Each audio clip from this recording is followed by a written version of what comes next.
We are live from Redlands, California at KCAA Radio. Well, good afternoon and welcome to Take Your Power Back California. Recal Gavin 2020.com with your host, Kim Yater. I want to thank you today for being with us because you could be anywhere else and you're here. Yes, I believe that is the word for you today. Yes. So listen on in and here we go. And joining us today are four very special guests who are standing up, speaking out, and empowering their fellow Californians to take their power back. We have the proponent of the Recall Gavin Newsom initiative, Mike Netter, the voice of Reopen San Diego, Amy Reithart, gubernatorial candidate for California, Anthony Trimino, and president of Convention of States Foundation, Convention of States Action, CASA, and former CEO of Parler, Mark Meckler. First up in-house, right beside me right now, is Mr. Mike Netter. Mike Netter, hello there, the proponent of Recall Gavin Newsom. Well, I'm one of the co-proponents, but I'm so happy to be here today, and I love the name of your show because the recall of Gavin Newsom, recallgavin2020.com, it's important to note that we are a movement of the people and that getting this initiative on the ballot was indeed the people of California taking their power back.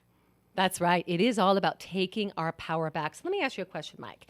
If we know that it says basically, did you know that not one candidate in California, one candidate is running against Gavin Newsom? It's not that there's candidates running against Gavin Newsom in the recall. It's the people of California against Newsom. Is it true that we just need more than 50% of those who vote to vote yes to recall him? Well, the recall is a misunderstood process. Let me start off with a couple seconds and explain what a recall process is. A recall process is an outgrowth of something in California that we have called direct democracy. And that's important to note because too long in California, the issue has been we've had a legislature and state senate that is completely dominated by one party. And we keep waiting for something to happen. Think it's going to change next election cycle. We keep waiting for a good initiative to come on the ballot. Direct democracy has allowed the people of California to get a recall on the ballot. And we're not used to recalls. And it's only the fourth time in American history, as a matter of fact, that a recall of a sitting governor has gotten on there. So to answer your question, a recall is simple. It is Gavin Newsom really running against himself. We are re-asking the public if they want to recall Gavin Newsom. And if 50% of the public plus one person, that could be you, Kim, just literally plus one person, vote and vote yes to recall this governor for all the reasons I don't even have the time to document in this segment, then when you vote yes, you'll get your choice of another 40 candidates to pick from. But let's be clear. This isn't a typical election where it's one candidate versus the other, where there's a runoff. I get this question all the time. It's simple. California, you have one shot out there to make a change in the direction your state's going to, and that's by voting yes and voting now because voting's taking place everywhere. And can I add something here? Yeah, add it in. That to enable people, because many people are confused as to how this election works, and there's a lot of talk about how the election process has changed. If you go to recallgavin2020.com and you'll look at the bottom and you'll see 6 blue buttons, and they'll tell you, you can click on it, put in your zip code, where to go to vote, how to vote. Many of you gotten a ballot in the mail and you're going, what is this? Well, what it is, you've got a sample ballot, you've got an information pamphlet, you've got the actual ballot.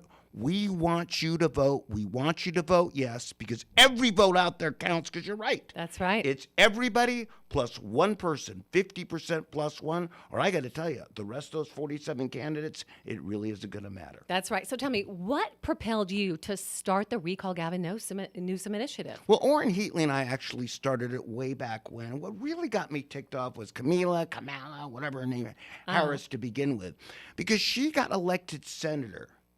And literally, within a heartbeat, she's running for president. So when Orrin and I and 4 other people started this movement, which has grown statewide, literally we had 70,000 volunteers collecting signatures. What was really ticking me off is we had politicians in California that were just using the people of California as a stepping stone to the next national office. And then you know what I discovered? What did you discover, Mike? You can't recall a federal official. And so the next thing it looked like we were going to have to do is do something about California. Now, because we have the system, as I mentioned previously, called direct democracy, we decided to start again. We were involved in a previous one, a petition, and that to recall Gavin Newsom. And we did some very unique stuff that I would like people to pick up from this broadcast today. Okay, tell me a little bit about those unique things. One of the things we did traditionally, understand that a recall is really an initiative or a petition. And traditionally, it requires a wet signature, which means people have to go out and sign. So for everybody out there, when you're looking, sign online, do this, change.org, it doesn't count. It requires a wet signature. So to empower people so they could take their power back. That's right. Like the way I tied that in? I love it. Okay. To empower people to be able to do that, one of the things we did is we put our petition on 8.5 by 11 in addition to the additional 8.5 by 14 paper. So people could print it out from home. That's really key to everybody out there, because not only do we have to go out and get signatures, we wanted to empower people to be able to print petitions, sorry to play with your notes, and actually take them, print them out at home if they want to, and mail them into us. And I got to tell you, of the 2.1 million signatures that we collected, we probably received about a quarter of them from people that mailing in. Now, there's a very important point here. In addition to establishing a brand, recallgavin2020.com, in addition to doing that and enabling people to mail them in, what we established was this.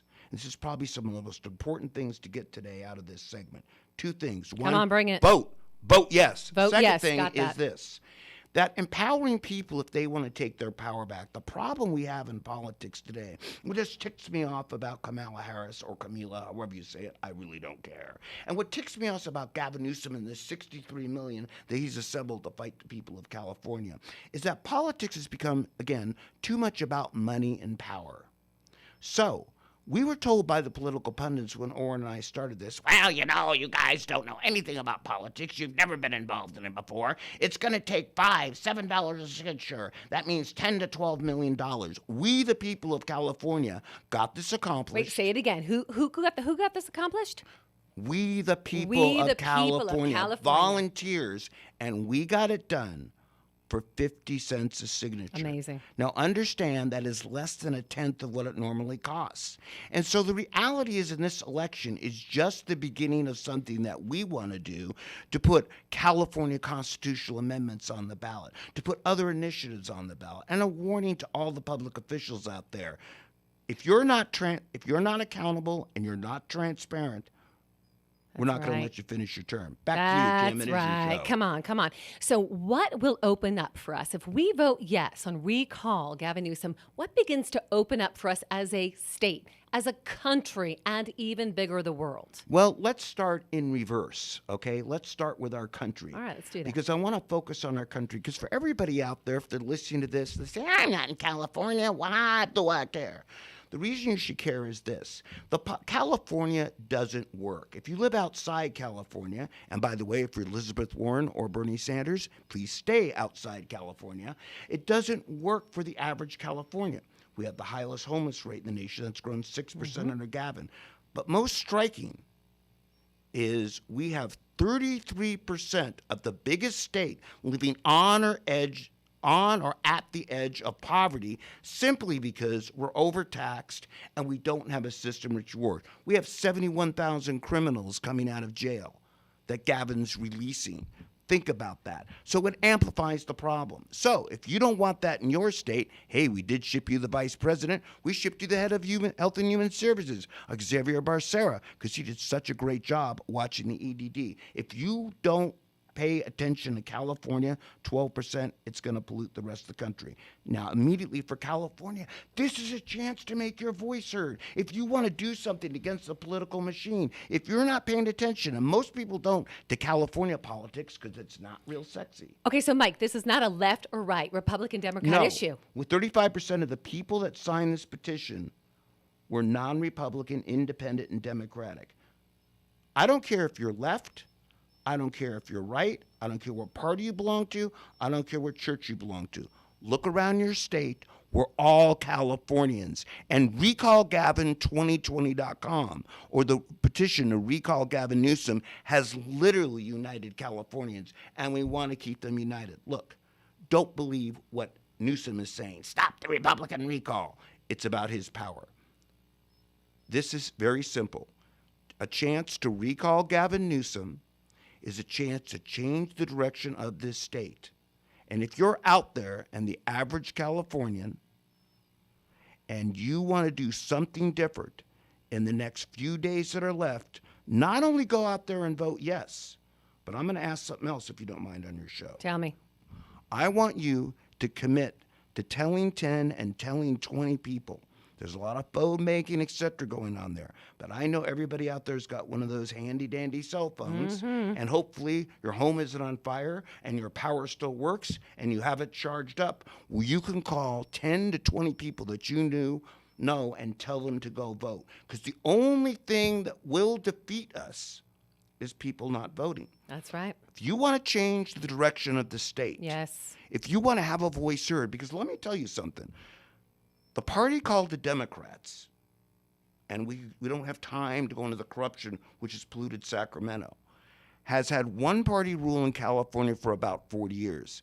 And this just in, it's not working. And so regardless of what your ideology is, we have a problem right now. We have ideas that sound really good, but they're not executable. So it's time to execute change, and the way to execute change we put before the people. That's right. All right. So I want us to take a ride down this road. And I know we don't like to go there, Mike, but we're going to go there. If we do not vote yes, and he is not recalled, what is the impact? We need to get the impact because I don't think people get the impact. What's the impact? Well, let's start with the impact we've already created. Getting us on the ballot was historic. It's the largest initiative in American history, the largest volunteer effort in American history. So, Gavin, whether you like it or not, okay, the troops are assembled and they're going to continue to storm the castle. So, the impact, I want to turn it around. All right. Because the real question is, Gavin and his team have everything to lose. We have everything to gain.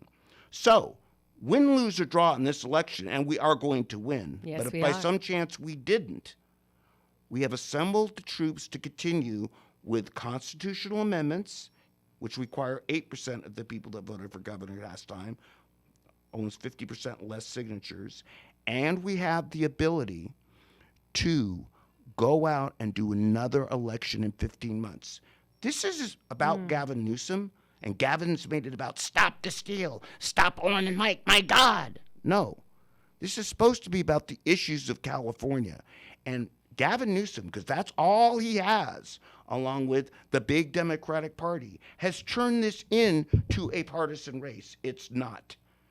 For the next 15 months, and I don't care who goes into office, no matter who it is, we are going to continue our push to change the state. Because don't forget, this is a bonus round election, all right? And what we're done is we've waken up the state, taken people like Reopen California, who we're having on later in this show, and other groups, and we're saying unite under one mantra, and let's all stand together and do something. Come on. So they're saying September 14th, vote on September 14th. Do we sit back and wait until September 14th? Oh, no, because, again, if you go to recallgavin2020.com or your voter registration or anywhere else that you can, live voting started now. You can look it up. It started this weekend of Labor Day. It continues throughout the week. The polls are open every day. Mail it in. Take your friends to vote. Do it live, but vote, vote, vote, and vote yes. That's right. You heard it. It's time for us to take our power back, California. If you're sitting there on the couch, get up, step out, go vote. Vote yes. Thank you so much for being with us. We will be back in just a second at Take Your Power Back, California. This is your host, Kim Yater, and we'll see you in just a few.